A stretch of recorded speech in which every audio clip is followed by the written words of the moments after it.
on the first floor of the red brick building, but on the second floor he translated the Book of Abraham, wrote the history of the church and the Articles of Faith, and organized the Female Relief Society of Nauvoo, among other things.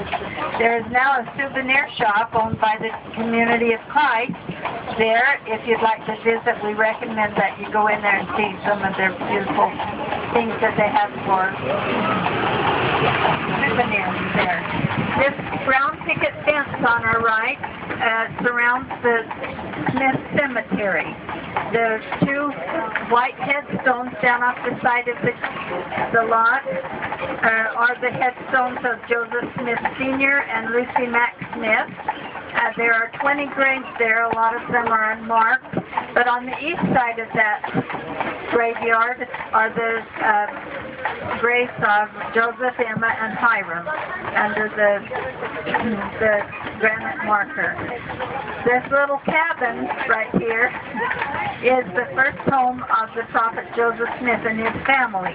This little home was built in 1803 and served the Smiths well, and then they built the bigger home in back after they had lived here a while.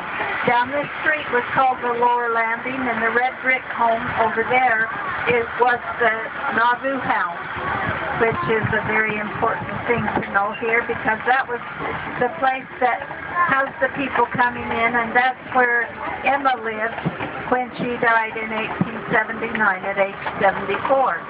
As we go around the corner, the Mansion House is to our right. In 1843-44, the Joseph Smith family had living quarters in the front part of this old hotel, and in the back,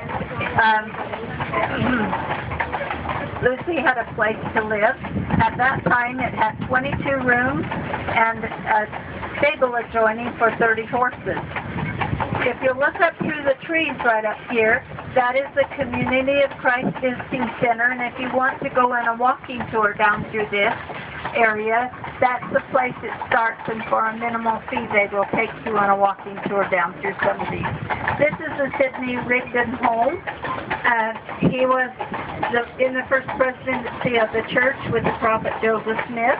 He was with him in the Liberty Jail and was the first postman in Nauvoo. He ran it out of his kitchen, ladies. How would you like that? This on our left is the Mills Tavern Hotel. This is just one wing of the old hotel. It's now a private residence, but in the day the saints were here, it was much bigger and housed a lot of people as they were just immigrating to Nauvoo to join the saints. It was a great place for them to live while they were constructing their own cabins and homes here. As we come to the corner up here, I'll bring your attention to the left, to the Riser Boot Shop. This was one of 13 other shoe shops in Nauvoo, and it's just a tiny little building. You'd think that it isn't enough space for a house on top and a shoe shop down to the bottom, but this is about the same size as all the shoe shops were in those days.